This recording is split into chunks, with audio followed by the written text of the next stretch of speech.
Praise అలాడండి అందరికీ. నా పేరు శిరీష. నేను ఈ చర్చ్కి 6 months నుండి వస్తున్నానండి.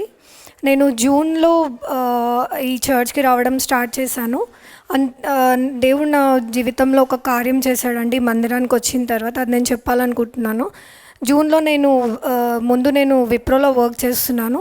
సో నేను జూన్ మంత్లో నేను మళ్ళీ ఇన్ఫోసిస్కి ఇంటర్వ్యూకి అటెండ్ అయ్యాను. అక్కడ నేను ఇంటర్వ్యూకి అటెండ్ అయిన రోజు 300 to 400 మెంబర్స్ వరకు ఇంటర్వ్యూకి వచ్చారు. దాంట్లో ఒక 5 rounds అయిందండి. అది చాలా కష్టంగా క్లియర్ చేశారు. ఆ క్లియర్ చేయడంలో దాంట్లో ఆ 300-400 మెంబర్స్లో ఓన్లీ 5 మెంబర్స్ని చూస్ చేసుకున్నారు. ఆ 5 మెంబర్స్లో నేను ఒక్కదాన్ని ఉన్నానండి.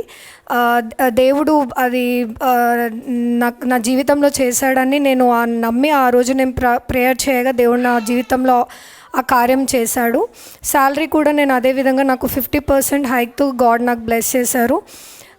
ఇంకా నేను నా జీవితంలో నేను ఈ మందిరానికి వచ్చినప్పుడు చాలా మార్పులు చాలా చేసుకున్నాను. సో ఇంకా నేను ఈ చర్చ్లో ఇంకా నేను ఉండాలని ఈ చిన్న సాక్ష్యంని మీ అందరికీ చెప్పుకుంటున్నాను. Thank you.